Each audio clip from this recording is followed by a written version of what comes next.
Salutations! It is me, Felicia Day, and this is my podcast. Welcome. This is the third experiment of doing a podcast live to Twitch. So if you guys ever want to see me live talking to a camera for 45 minutes alone, I'm going to get some guests in. I'm working on how to get the guest audio. I'm not even sure. I might be able to just peel it off the Twitch channel and not do a professional recording. I don't know. It seems like a lot of work. There are a couple of places where you can have your friend dial in and you just download the audio and then it just happens. And then I started snoozing because I was reading the description. I mean, to be fair, I have learned so much in the last month and a half, or 4 months really, about live streaming, about everything, camera technology, even though Toronto Gal did that for me as well. True story, if you have seen any of my Twitch streams, which I'm doing about 3 or 4 a week now, and it's very fun, but my camera looks amazing, and I am doing a lot of Zoom meetings with producing and writing and, you know, just all sorts of development, all these things. And basically, I get poached. So especially actors will try to poach my settings. Hey, friend. I like to call them hey friend emails because they're always people you haven't talked to in years. And these are the kind of people, I think I mentioned this before, but I'm going to tell the same story because that's me. And it's quarantine. I have very few more stories. But it's like the people who you don't talk to, but then it's like creak, open the door. Hey, friend, how are you doing? By the way, I need something from you. Those are the ones who always popped up during San Diego Comic-Con, who would try to get to my parties because it was the hot party. Click, click, hey, friend. So I'm getting a lot of click, click, hey, friend emails about my camera settings, which I'm fine to share. I mean, listen, I did some of the work myself. My mods did some of the work, especially Toronto Gal, with the settings. I guess I won't give away the settings quite yet. They can work for that. Anyway, so I am so happy to report that very little has happened in the last 2 weeks. I played a lot less Animal Crossing. I've been writing, and you guys, it has been 2 years almost since I have said, hey, I'm working on a really big writing project. Well, still working on it. I'm still working on it, but I'm doing the second big rewrite on it. I will be doing one more little polish, but then you guys will it's actually going to get made. You guys are going to be able to listen to it, and it's going to be wonderful, and I'm really excited about it. I've never written anything so long. It's like 450 script pages. So I am very, very proud of it. It makes me laugh a lot, and hopefully one day I will stop working on it so I can move on, because at no point during this 2-year process have I really should have been working on other things at the same time. But sometimes you just got to do what you got to do, right? So, and I also had a decaf coffee, and I'm talking twice as fast, so this might be faster than I usually do. I noticed that I am really, really on a clip, but that's usually me anyway. So I've been writing. I also got a pair of $9 bangs from Amazon because, okay, so I decided I wouldn't really want to cut my hair. And I'm a little bit in hair jail because Supernatural, I guess they're starting filming just the last couple episodes now. I don't know if I'll be, I don't know what my status is with that show, whether, I am going to be in the last half, in the back half of the episodes, but of course I always hold out for anything else. So until they're finished shooting completely, I don't want to cut my hair or anything. So I'm in hair jail, self-imposed, but I really want a haircut because it is getting to that point where it'll get under my arm, but it's not quite thick enough to be luscious about it. Do you know what I'm saying? The Kardashians. I mean, that's not their real hair. I'm sure, 100% sure. But anyway, so basically I bought some bangs that I got on Amazon because I was like, well, they're those little baby bangs that hipsters are wearing, and they really frame those 22-year-old faces really cutely, and it's all shaggy and so cute. So I was like, instead of just jumping in and just going all bangs, I decided to just basically get some fake bangs. And I didn't want to pay. I was either $50 for high quality bangs or $9 for low quality bangs. And of course I went low quality. Who's gonna invest in bangs? So I got them, and needless to say, the reviews were not kind. I posted some, and actually the cover for this episode, I'm putting the shorty bangs on, and it is not a flattering look. It, quote unquote, a friend of mine who said, well, you're the lost Dumb and Dumber sibling. And I also, the lost, because Dumb and Dumber, they had the, Jim Carrey, yeah, you know what I'm saying. And then also my friend Amy Okuda, who I stream frequently with, was like, no, I love it. You look like one of those people who doesn't care what they look like. And she genuinely meant it as a compliment. She meant that as a compliment. So no, the bangs were wretched and I decided, but then here's the secret. I actually wear them around the house sometimes just for funs. Because they have like, they're long bangs on the side to blend and then they're short bangs. And like, if you've lowered them to like around eyebrow level, they're not horrible. I don't look horrible with bangs. I did a whole season of Supernatural with bangs and I actually thought I looked quite cute there. Okay, so objectively. So they aren't bad at a certain length, but you can like move them up, kind of like just move your scalp up and down. And that's what I do sometimes, just to scare my baby. And she looks at me, my 3-year-old looks at me, she's like, I take those off. I don't recognize you, Mama. So I'm going to traumatize her with a bob. Anyway, that's what I did. I mean, I'm literally 2 weeks, the last 2 weeks, it has been a nadir. And that's a word. And I don't know how to pronounce it. Nadir? It's the lowest point in quarantine for me now because I feel like I fell in a pit and I can't get out. I have been streaming quite a bit.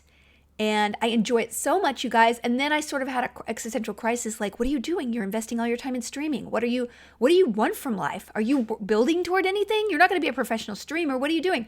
And I did that thing. Do you guys do that thing? Usually it's right before you're trying to sleep, around 12:30. Like you kind of tossed and turned for 45 minutes. Your brain's like, well, what can I really freak you out with? So that's what I kind of started doing. And like, I realized that, well, I can't make any long-term plans. I mean, I can't be like, well, work harder at your acting. I guess I could be writing, but I'm writing already. I can't write more. And then I was just like, screw it. I really enjoy it. But here's the thing this is the problem with being an internet personality and trying to like do evergreen content. It is, also I do have a kid. That's a good point. I have a kid. And it's quarantine and I'm doing my best and I don't know how to add more hours in the day. I feel like I'm working all day every day and then I feel lazy, but that's just default me. But I do feel like there's a constant battle between being an online person and constantly outputting, right? Because that's what you need to be there, right? You need to show up for your audience, for your community to have that connection. But at the same time, you're not able to live enough to get more experiences. So you run dry. And I know that happened to me several years ago when I was just like, I got nothing else to share. And as an artist, I certainly have been a dry well for years because I'm just like, you're only living to be out there. You're not living to save up your experiences and then putting them out to the world to form them into a bigger, longer term thing. So I feel like I've kind of gotten over that hump. Like I do feel like, I'd like to tell that story or something. And it has not been like that for years. And I think maybe I overthink it. I should just go with whatever I really want to do. And right now, I'm really enjoying streaming. So whatever, you guys. So that's it. I've been having crazy joint pain and backaches. And there was this interesting article in the New York Times about how we've all just hit a wall in quarantine. It's been 4.5 months. And it's really discouraging because especially, I don't know if you guys are in a big city. Some people are a lot like freer. They never get really shut down. Some of them have already kind of come through it, especially in Europe. But it feels like in Los Angeles, especially, we got locked up and they kind of let it go a little bit. And then now we're just worse off than we ever were. And we're just like, well, it's bad. It's still bad. Is it ever going to end? Did we do all that for nothing? It's just it's very upsetting.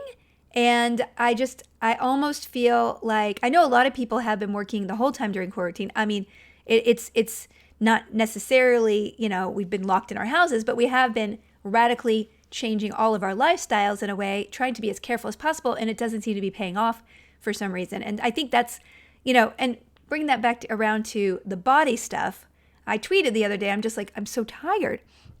And, it was an interesting point in that this guy named Mike, mentioned that his doctor said that maybe it was called deconditioning. And I looked up, it's a really interesting term. So deconditioning, it means it's a complex process of physiological change following a period of inactivity or sedentary or bed rest lifestyle. So it results in functional loss of areas like your mental area, your physical area, and your ability to just accomplish everyday tasks. I'm like, whoa, is this what we're all going through? Because, I mean, I try to challenge myself, and I was challenging myself early on in quarantine. I was actually like, whoa, let's learn mandolin. I already talked about this, but there was sort of this sort of idea that, especially physically, we're very not as, I mean, I'm not as active. I mean, I certainly wasn't like going to the gym I would like maybe once a week, maybe, probably not. But I certainly was more active physically, and mentally, I was really good early in quarantine, and now I'm just like, it's fallen into a pattern of behavior that I think is not particularly fulfilling and maybe a little self-destructive, especially physically. So, and I was kind of Googling around. I was really interested in this deconditioning thing because also there's idea of, you're supposed to maybe, I feel like I was deconditioning after quarantine started because I was kind of like changing my patterns of behavior, right? So deconditioning is also like trying to decondition you from like a phobia or whatever. And I'm not a doctor, so I could be saying absolute crap right now. Please don't take my anything I'm saying for the grain of salt. But there is the idea that maybe we had such a radical change in lifestyle, and that maybe that sparked some things, but it also maybe traumatized us to the point where we became really numb, and we just are going through this rote sort of process of living without any sort of future thing to build to. And I think a lot of that motivates us and keeps our hope up that things will get better. And it feels like right now, boy, are we dipping. And a lot of my friends also are feeling this. They're like, well, I don't know, I guess this is it. And so we're kind of dealing with living in trauma because it is trauma until we have a sense of normalcy back. And I don't even know what that will be. So anyway, it's just interesting to think about how we may be physically and mentally, in a physical way, mentally affected by all this, and we might not be aware of it. So I guess my advice to everybody, if you're feeling any of this depression, anxiety, sort of drowning in the moment versus like being able to live, in the future a little bit, I would say that really examine the patterns of behavior you've fallen into. Like for me, while I'm writing, I will reflexively like go and look at Twitter for like 90 seconds every 5 minutes. And I'm just like, where did this come from? Are you learning anything? And I was like, at the end of the day, the other day, I was like, okay, I'm going to challenge you to remember one thing that you read on Twitter that actually impacted you in a positive way. Nothing. I can't remember it. Do you remember what you saw on Facebook yesterday? No? Do you remember what you were reading on Twitter? No, it's just this, I look at Feedly. I have this crazy RSS thing with hundreds of blogs, and I just kind of flick through it. And yeah, sometimes one thing will impact me, and I'll remember it. Like, but really the things that impact me are the things that I'm learning with my baby. Like the other day, we decided to, I'm trying to limit screen time, but it's impossible. So basically, I will let her watch a couple science videos with me on YouTube if we find something interesting in a book that we want to learn further about. So she had this book on ants that said ants sometimes farm aphids. And I was like, that's weird. I've never heard of that. That's a very odd thing. And so we looked up this crazy video on YouTube about how ants farm aphids. Like really, okay, so aphids land on a plant, you guys, and they're like little lumps, and they eat a plant until it's dead or, they get their fill and then they move to another plant. The whole colony will move. And by the way, aphids are born pregnant. Those poor aphids. Anyway, but what ants will do is they will crawl and snip off the wings of the aphids so they can't move. And so basically the aphids are stuck there on that plant, and then the ants will use their feelers in the creepiest way possible. It looks like a shiatsu massage, you guys, and will milk honeydew, something called honeydew. It's not an actual honeydew melon. It's like a drop of dew out their butthole. And they farm them. And when an aphid has a baby, one ant will give that baby to another ant so they can start their own aphid farm. Just look it up on YouTube, okay? The ants like tap the little aphids who can't fly away because they cut their wings off. It's a little creepy, but the aphids seem to like it because they just are like, because they'll feed the aphids too, right? So they take care of the aphids. They're farming aphids, these ants. Did anybody ever hear of this? I didn't go to school, so sometimes maybe I missed aphid honeydew butt licking class. It's very weird, but really I urge you to look it up on YouTube because if you see an ant do this, it's so creepy. Anyway, but I learned that and I'll never forget it. And I'm not seeing that on Twitter. I'm seeing a lot of people who agree with me yell about politics and make no difference. Okay? That's what I'm seeing. And we all get into this frenzy of outrage about something that the EPA, they're doing to the EPA. And yet we're not actuating any change. And the people in charge don't seem to be punishing anybody for anything. And like, it's like very impotent frustration that I basically am inflicting myself 40 times a day.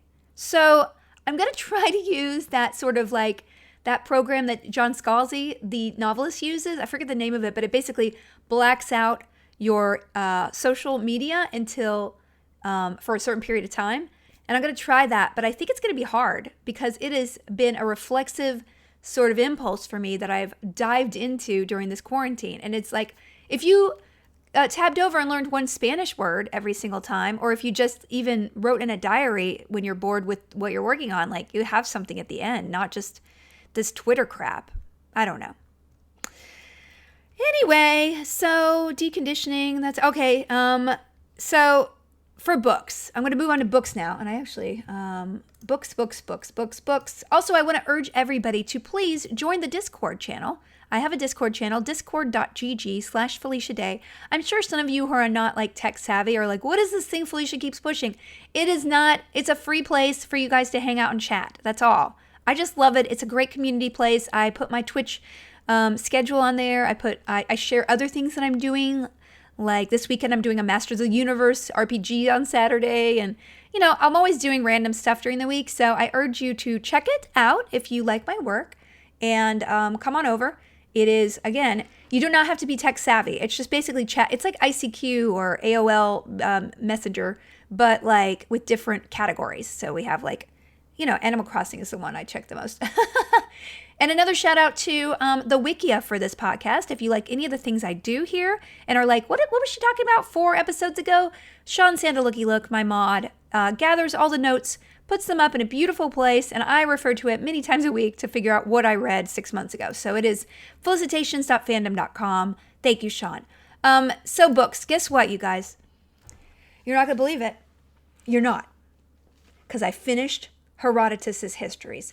Woo woo! Yeah! Ancient Greek history is done. It's not really done, but like that book is done. Can you believe it? Can you believe it? It feels good. It feels really good that I saw something through that I did. It's been 3 months, you guys. And it really has sucked up all my time reading. So I have to say, I'm really proud of myself. There were some really boring parts, y'all. But there was also some fascinating parts. I know I talked about it a lot last week. But I still haven't listened to that Dan Carlin podcast. It's like a 3-hour podcast on the Persian War, the Second Persian War. But it really is, like, I got goosebumps a couple of times when he was describing, like, the 300, the Thermopylae, and also, like, that ending battle. It was really quite fascinating, and it made me excited. And it made an ancient time come to life for me in a way that I think when you read a firsthand experience, it's much better than reading, like, a history book. And so I was really fascinated with that. There's also, it's not a book, but it's a podcast. You guys know I love Fall of Civilizations podcast. They just released a podcast on Byzantium and the fall of Byzantium, which is so fascinating because I've read a lot of books on that. And like their emperor situation was crazy. And like, I kind of thought, oh, they're really weird and deviant. But then when you think about Byzantium as a culture, they actually had many like sheep herders and swine herders and peasants become emperor. And it was like almost this weird society where you could climb up from nothing to become the emperor, whereas the Western Europe sort of institutionalized itself in this inherited monarchy for hundreds of years. So it made me see the whole civilizations in a different way. So as a podcast, I would highly recommend listening to that. And as a book, I don't know if I'd recommend listening to Herodotus' history as a first out, but certainly it is really fascinating to me. So I really, really, really wanted to continue my dive into ancient literature because I'm nerding out about it right now. And I went to get Ovid. Now, Ovid wrote around 1 AD, and he was in Rome, and that's very different from Herodotus, which is, he was writing around 500 BC, so 500 years before Ovid Herodotus was writing. And then Homer was writing around 800 BC, about 1200 BC. So like, guys, thousands of years ago, we actually have like knowledge about what people live like. And it's not that different from us, except people really had to be afraid that a warring tribe would come in and kill everybody and enslave everyone. I mean, that's kind of what I learned about Greek history, is that you could not let your guard down.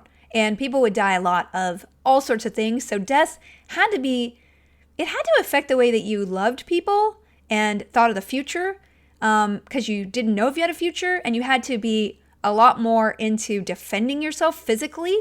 And so it was kind of, I like to put myself in the mindset of a character or a person who would live in another era. And what I love is finding universals, but also I do love the differences and how privileged we are to live in a time now when we don't have to worry about somebody just coming into our home and just, ruining our lives, and being physically assaulted and all that stuff. So anyway, so I turned to Ovid, and I was going to read Metamorphosis, which is a book of basically Ovid kind of reinterpreting Greek myths or ancient myths for the Romans. So I can't wait to read it because, and I'm going to read that next. After I read another book that I'll talk about. But then I was reading up on Ovid, and he wrote this book called, he wrote this book called The Art of Love. And I was like, what is this? Is it just like some romantic poetry? Oh no, you guys.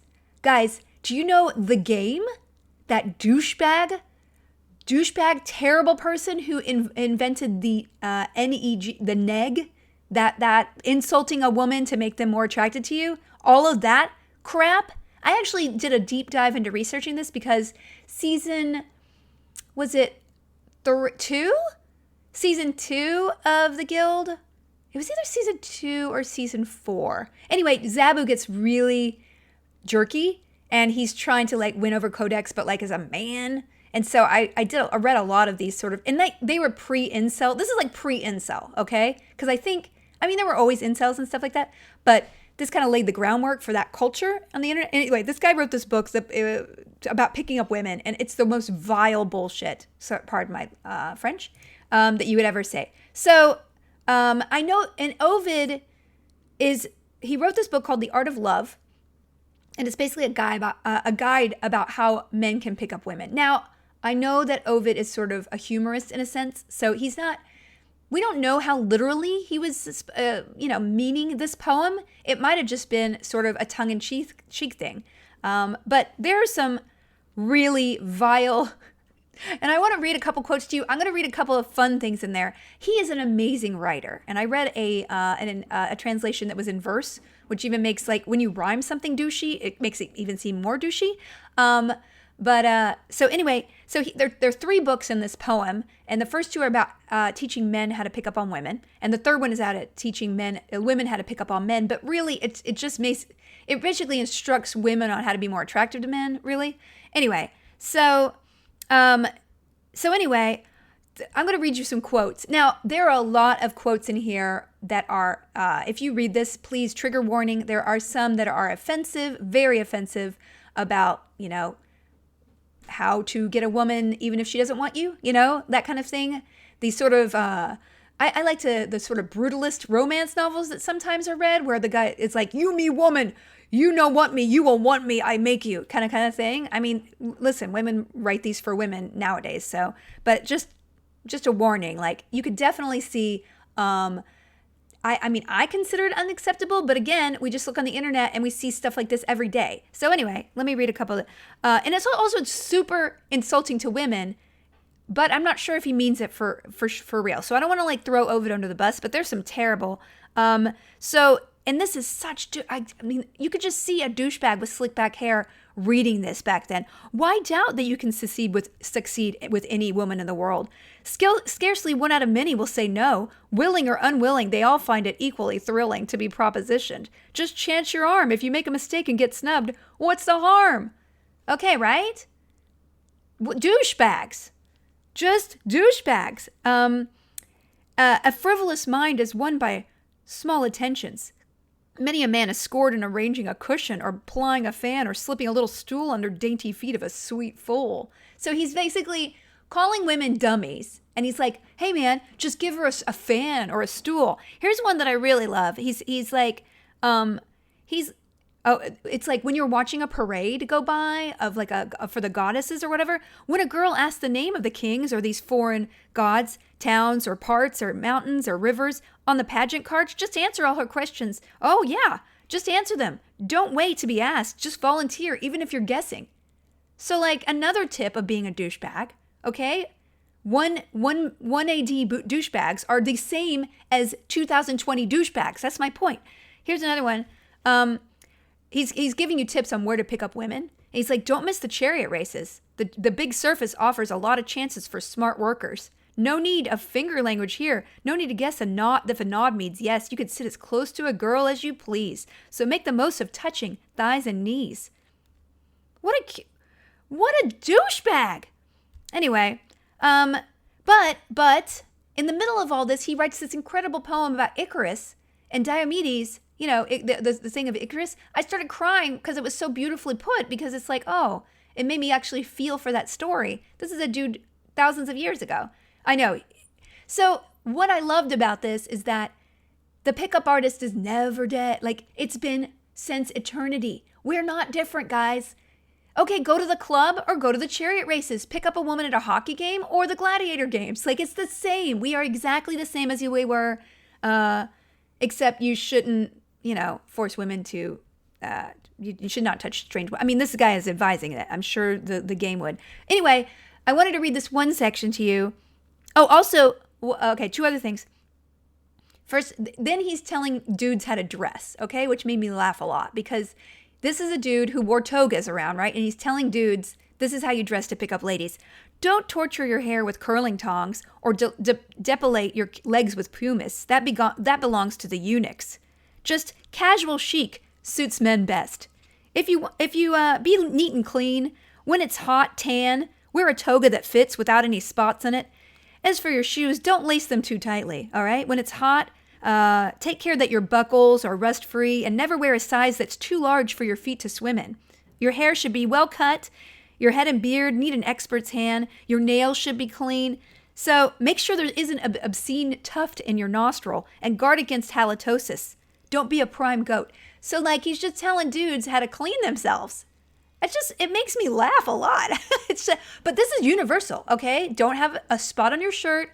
Don't wear shoes that are too big for you or rusty. I mean, I would not be turned on by a dude with rusty buckles, okay? No way. Don't make sure you don't have weird hair sticking out of your nose. That's lovemaking 101. So anyway, lastly, okay, so again, I said, if you read this, be prepared to be offended by a lot, because he does say, night turns any woman into a goddess. When it comes to judging faces and bodies, jewels or clothes, I always say consult the light of day. So don't be seduced by somebody in the club, y'all, okay? Make sure they're pretty in daylight, too. What a douchebag.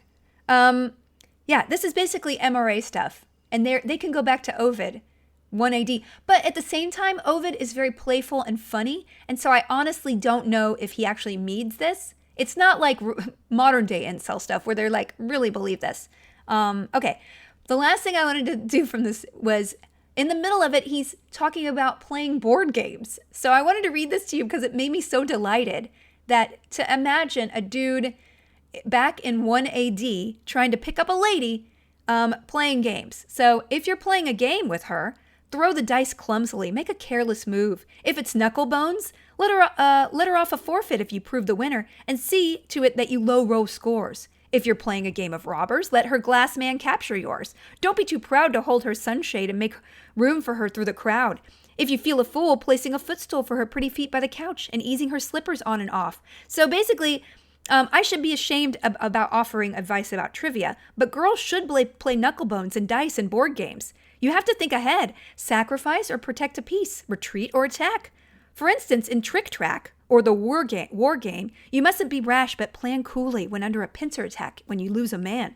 And if your lone king's driven back to where he began, there's spillikins, the problem's lifting them one by one without the whole heap shifting. backgammon, a 12-point board game with the same number of zones as the tricky gear, and the game with a small board and 3 counters on each side. You fill 3 squares in a row for the kill. There are any number of all sorts of games and sports. It's a shame when girls won't learn them, for when they're played, friendships are easily made.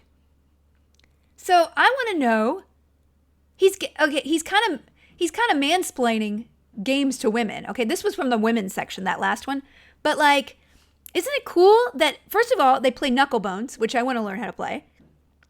Trick Track, which is a war game. They have a pincer attack. I know that there's spillikins, whatever that is. They play dice. It's what if they play something called robbers? Like, what is this? I want to know how they were playing board games back then. And backgammon. Who knew backgammon was that old? Is it the same backgammon that we used to play? I don't know. I think it's really interesting. But I like the idea of, and then also he goes on to say how if you play a game with someone, your true nature will come out. And so he's like, don't get too pissed off. So anyway, I just thought that was pretty fun. And I don't know how to play spillikins or knucklebones or any of these things. I don't even know how to play backgammon, to be honest with you. So maybe I'll start streaming backgammon. Me and Amy Okuda? No. I don't know if one of these things was chess or not. I don't know the history of chess, to be honest with you. But clearly backgammon goes back to the turn of the millennia, 0 AD. I don't know. Is it 0? Was there a 0? I think it was just 1 BC and 1 AD. There was no 0. Weird. Okay. So anyway, I'm going to move on to Metamorphosis. I think that's going to be more interesting. But, there's a lot of assault in there because basically the Roman gods and the Greek gods would assault women all the time. And it's pretty terrible. But this is what they lived with all the time. Because if you imagine, I think when we tell stories, we're preparing people for things to happen, right? And evidently in the society, if you were in a little village or even in, Athens got sacked, Rome got sacked. And what happens to women in those situations? So I don't want to talk more about that, but I think it's, when you see the prevalence of something in a society, you know that that's probably something that people have to deal with. And thank God we live now. That's all I've got to say. Not that, anyway. Okay, so gaming.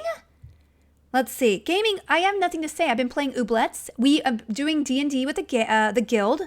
Again, which was so fun. I hope you guys can tune in on Sundays. We have 3 more episodes left on Sunday nights. I've been playing the Ooblets game, which is basically Pokemon meets Stardew or Animal Crossing kind of. It's very, very fun. Although I hate being poor in video games. Why can't I just cheat? And we played this really fun game. It was a sponsored stream, but it was called Free Fire, and it's this mobile game that was super fun. It's kind of like a Fortnite, but for mobile, I was really proud of myself because I figured out how to stream a mobile game. So if you ever want to see some, mobile games action, which I don't know what else I would do. But anyway, I had a great time. Although I can't play those games before bedtime because I can't sleep when I'm being hunted. So I got to kind of like sneak a match in around 2, 3 so my body can sort of relax. Oh, also, me and Amy started playing Minecraft. And okay, this is like your grandma going like, hey, I just got a streaming service. I understand. Minecraft is like 400 years old, and every 5-year-old in the country knows how to play it. I never really played it. I'd loaded it up a couple times, but we just started streaming it, and I have to tell you, we streamed it the night before this podcast I'm recording. I thought about it all night, and all I wanted to do was wake up and make our house cuter. So I have a feeling that Minecraft's going to stick around a lot. And you know what? It's fine. You find things when you find them, you guys. I'm not defensive. All right. For TV, I didn't watch any TV. I want to be honest with you. This is kind of why I was like, wow, should I be not streaming too much? Because I used to stream 1 time a week. And like, my baby doesn't go to bed until 8:30. And like, I'm tired. And so I go to bed at about 10:30 to read. And Herodetus was, wow, that was out of slog. Because you can't speed read that stuff. So I'm wondering, like, my TV is the thing that has really gotten, and I really want to watch The Old Guard and Warrior Nun really, really bad. So I'm literally, I put it in my calendar to watch TV this week. Like, and I've been writing, so I'm going to get there, you guys. I hope you don't not like me because of my my lack of TV insight. Okay, well, let's go to questions, you guys. And please send me questions with hashtag felicitations on them on Twitter. And if you want to leave them in the Discord channel of Felicia's Adventures, Sean sometimes picks them up out of there. So please do that. Okay, let's go through these questions. Emma, I was watching Buffy the Vampire Slayer, and I could swear that, wait, where's my question? Oh, yeah, I was watching, no, that's Emma. That's not Emma. Emma, I messed this up. This is another person. I'm sorry, I'm looking at my notes. This is Ashley. Ashley Davis. I was watching Buffy the Vampire Slayer, and I swear I could see some Felicia influences in season 7, like Andrew and the camera documenting. Tell us about that. I really am flattered, but I had nothing to do with that. I was a hired gun for that show. And I think last week I did mention that a turning point in my career was being on that show, and it truly was. I can't imagine being here without that show sort of boosting me, introducing me to fandom, to a place that I could belong, all of those things. But being on Buffy, it was an accident. They literally hired me the night before we were supposed to work, and I was a last minute character that was supposed to be a completely different background, and so I was just along for the ride. And I believe I said this last week as well, but I'll repeat this because it's a really funny story. Back in the day, people would drop scripts off physically to your house in paper form.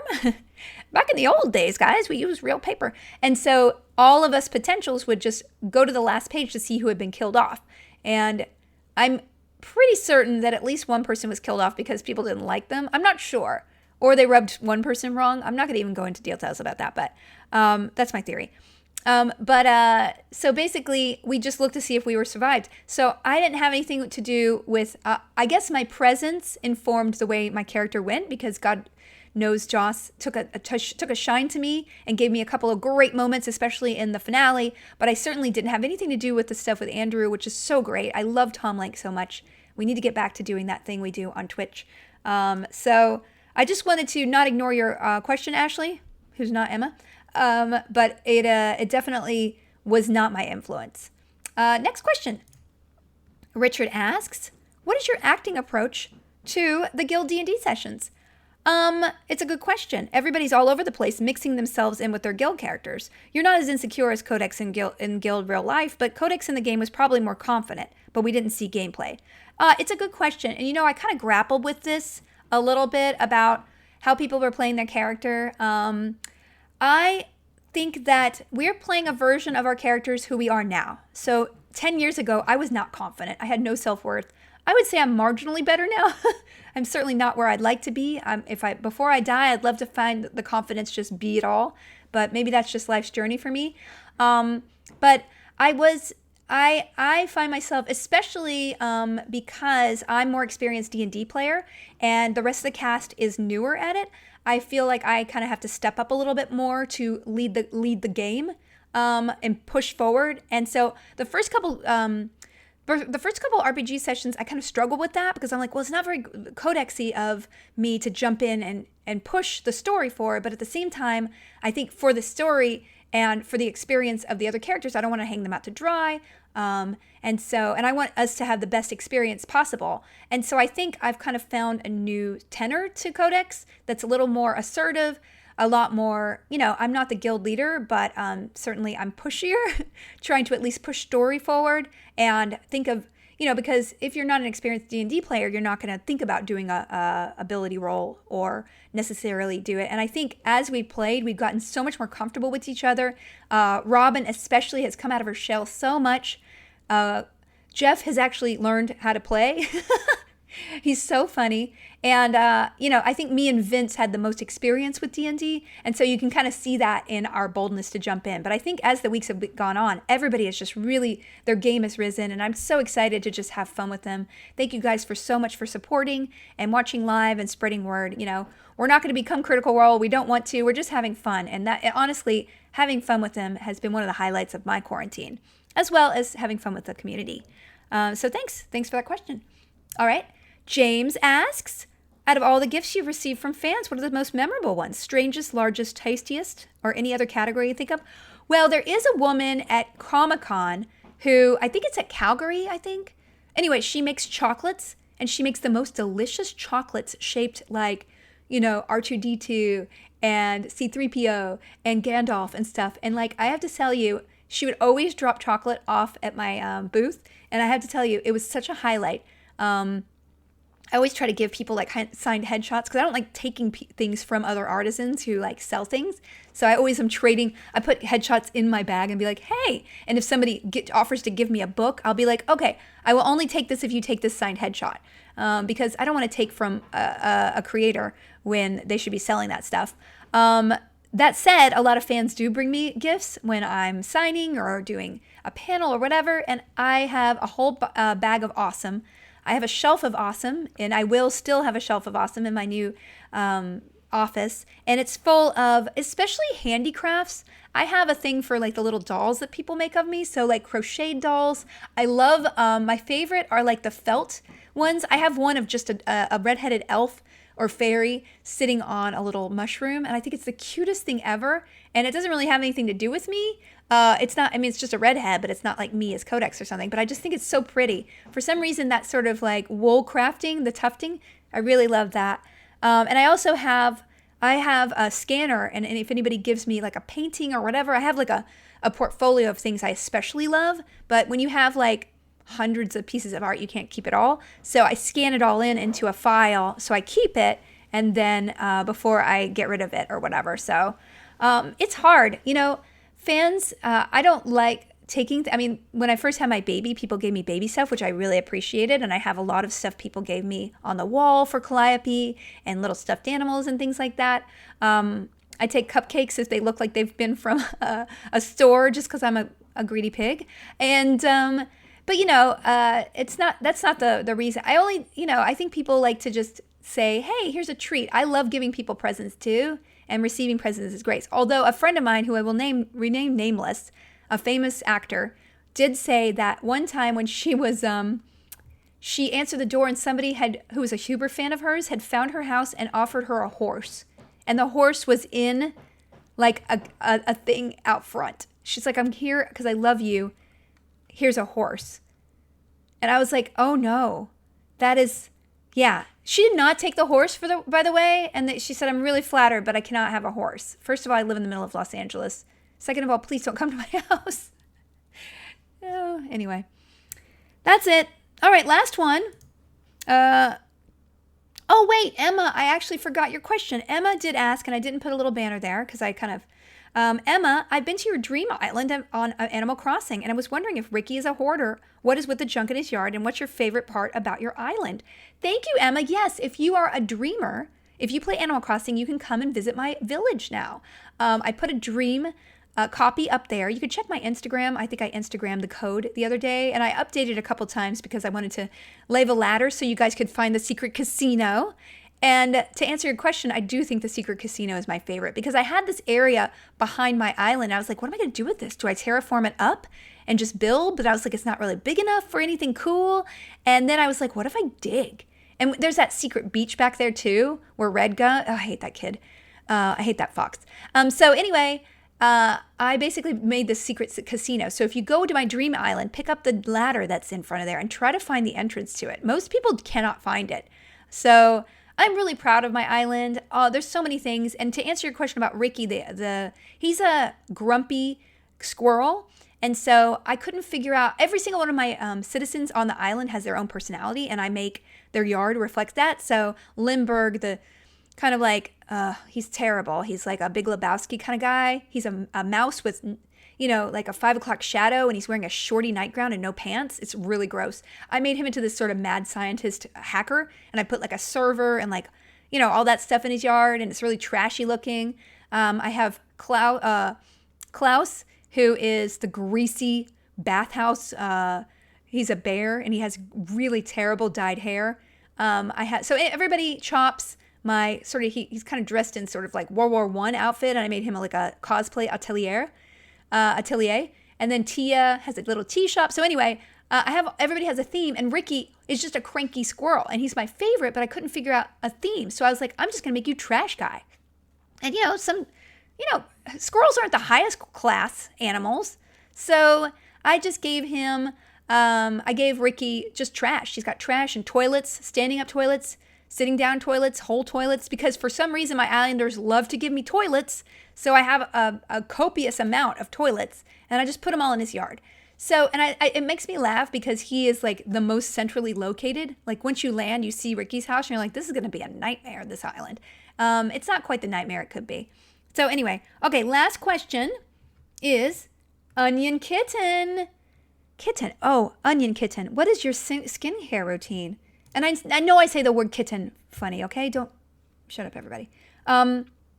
So thank you so much, Onion Kitty. I am very proud of my skin. And I will tell you that probably 90% of it is my mom telling me one time when I was a kid, your best quality is your skin, you better protect it. And my dad, being a plastic surgeon, was always like, wear a hat, wear sunscreen every day, wear glasses. So I wear sunscreen every day, and I always make sure it's titanium dioxide or zinc oxide. I have known since I was a child that the oxycinamonates do not protect you. They actually block some of the good things.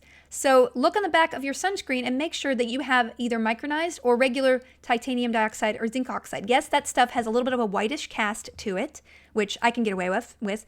But at the same time, they have it micronized, so it's not quite as white. It's just a little reflective. And A, it works a lot more effectively. And B, it is safer because now they're showing that all those cinnamonates actually get into your bloodstream. I saw that the other day. So do yourself a favor. If you, when in doubt, just go for the baby mineral sunscreen. It's called mineral sunscreen. Highly recommend doing that instead. Wear your glasses and your hat. Try not to go out in the sun. And as far as, I actually posted an Instagram a while ago of my whole skin care regime. I guess I should do one with my face in it because people didn't really care. But what I do is I use this amazing face oil that is incredible, and I'm blanking on the name. I should have written it down. Flower and Bone, that's it, face oil, which I really, really love. There's a vitamin C serum that I use twice a week called Dr. Brenner's C Serum, which is a much lower priced knockoff of a very expensive one called SkinCeuticals, but Dr. Brenner has the same kind of formulation. I also use on top of that Weleda, which is sort of like this really thick lotion on top of that. And then I put Aquaphor under my eyes and sometimes my whole face. Now that is some thick stuff. And if you guys get breakouts, please don't do it because it is a bad idea. But I have extremely dry skin and it works for me. And it's not so expensive. All of that is probably like, nothing's more than like $20 or $30 each, which I consider to be pretty affordable when you do skincare stuff. I also use in the mornings this First Aid kit stuff. First Aid is like a Korean skincare brand, and they have this ultimate balm stuff that I put on in the morning, and it's very good. I also use snail mucin. Cosrex, I think, is another Korean skin. Yes, it's snail mucin. It's snail slime. It's amazing. So I highly recommend that. And then I use a couple of different sunscreens on my face every day. There's this place called Sunray that has organic, amazing, very thick, very white sunscreen. And then on top of that, I put SkinCeuticals tinted. Everybody's totally bored right now, aren't you? Onion Kitten asked, okay? Anyway, if you'd like a list, go to my Instagram and then just scroll back and you'll see a bunch of products in there and you'll see everything I do. The First Aid stuff is not in there. I recently started using that and it actually works very, very well. So highly recommend. Okay, that's it, you guys. That is it. I think that we're done here.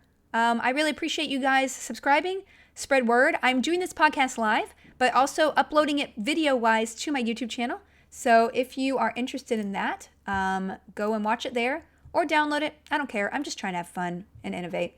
So I will see you guys in 2 weeks. Felicitations. Bye.